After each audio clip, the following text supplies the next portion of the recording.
Hi, this is a quick screencast to go over the basic features of the Web 2.0 tool Voicethread. Once you have created your Voicethread account, go back to Module 1, click on the link to our class Voicethread.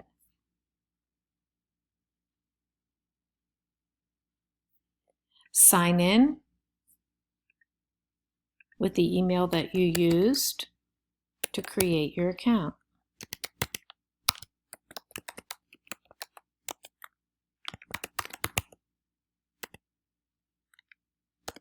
I'm using a different email simply because I want to have the same user access that you do.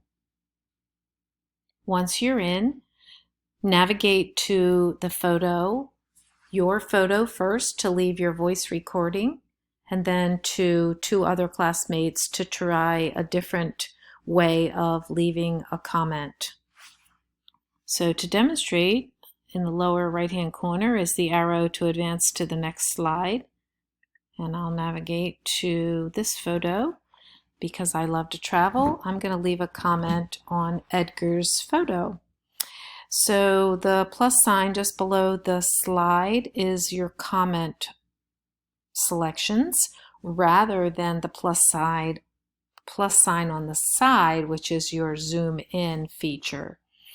Clicking on the comment box, you'll see a variety of ways to leave a comment, choosing a text box to type in your comment, using your phone to call in your comment, the built-in voice recorder in Voicethread, audio recorder, or you're uploading where you would record in an external app to record whatever your choice is and then save as a file and upload.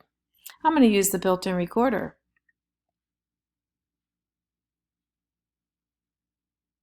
Hi Edgar, this is Lori Rowe. I just wanted to say how lovely this photo is of your trip to Greece. I really enjoy traveling as well. I've been to several countries in Europe, but I have not been to this one, and I hope that I'll be able to visit sometime in the future. Thank you for sharing. Then once you stop recording, it'll upload. You have an option to listen to it back. Hi Edgar, this is Lori Rowe. And then save it or re-record. Now I previously saved one because once you save it, you can go back and delete it because you only want to have one.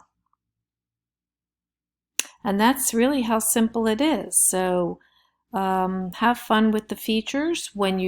Next week, you'll be able to create your own Voicethread and use some of the other features, advanced features. It also may help as you're developing your oral communication skills to plan some script with cue cards so that you can know exactly what you're going to say and practice to be more fluent. This is a little bit more impromptu, so we're okay with it, but we want to build our communication skills to be really clear and articulate in the future with our screencasting. So have fun with it, have a nice day, and I'll look forward to your submissions.